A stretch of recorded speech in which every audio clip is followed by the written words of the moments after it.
நம்ம ஸ்கின்னை க்ளோவாக ஹெல்த்தியாக வச்சுக்கக்கூடிய ஒரு ஜூஸ். நம்ம கட் ஹெல்த்தையும் பார்த்துக்கும். ஆப்பிளை நல்லா மெல்லீஸாக சீவி எடுத்துக்கணும்.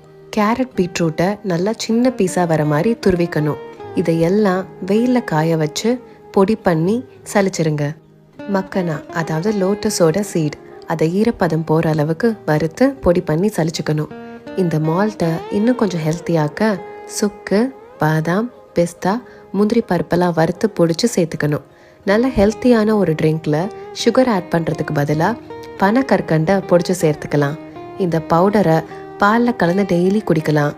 பால் பிடிக்காதுன்னு சொல்கிறவங்க ஹாட் வாட்டரில் போட்டும் குடிக்கலாம். இதை காய வைக்க ஒரு 4 நாள், பொடி பண்ணி சலிச்சு எடுக்க 3 மணி நேரம் போயிடுச்சு. இவ்வளோ பெரிய ப்ராசஸை பண்ண டைம் இல்லைன்னு நினைக்கிறவங்க இதை ரெடிமேடாகவே வாங்கிக்கலாம். வெயிலில் வச்சு காய வைக்கிறப்போ எந்த பொருளாக இருந்தாலும் அதோட நியூட்ரிஷனல் வேல்யூவை லூஸ் பண்ணும்.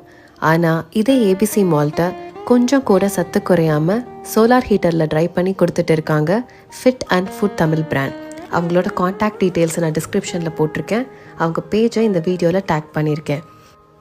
ஜெண்டர் டிஃப்ரென்ஸ் இல்லாமல், வயசு வித்தியாசம் இல்லாமல், குழந்தைங்கலேருந்து பெரியவங்க வரையும் எல்லாரும் குடிக்கலாம்.